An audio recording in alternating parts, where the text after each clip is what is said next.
Pertama diangkat tuas pisaunya. Lalu kita akan membuat kertas ukuran A5 dari kertas ukuran A4 ini. Kertas bagian atas diratakan dengan garis dan tepi kiri dan dikunci agar posisi tidak berubah saat akan dipotong. Kemudian potong kertas dengan cara menekan tuas pisau pemotong kertas. Karena kertasnya belum sesuai dengan ukuran A5, maka potong bagian bawah kertas yang belum dipotong. Karena tepi bawah A5 ada di rule angka 21, maka kertasnya kita putar lalu samakan di rule angka 21 yang ada di tepi atas. Setelah diatur potong kertas dengan cara menekan tuas pisau pemotong kertas, maka sudah akan jadi kertas A5. 5 fungsi Bixby Vision. Deteksi teks dan translate. Fungsi pertama dari Bixby Vision adalah mendeteksi teks dan mentranslate-nya.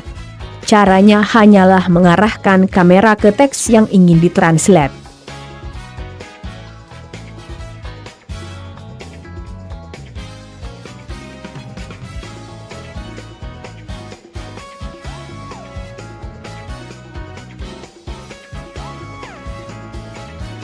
Pencari gambar yang sama. Kedua yaitu sebagai pencari gambar yang serupa. Caranya masih sama yaitu mengarahkan kamera ke barang yang ingin dicari, lalu aplikasi akan mendeteksi kemungkinan barang yang serupa. Membeli barang di toko online. Ketiga berfungsi untuk membeli barang di toko online. Caranya arahkan kamera ke barang yang ingin dibeli lalu akan muncul pop-up spesifikasi dan toko online-nya. Mendeteksi lokasi. Keempat mendeteksi lokasi.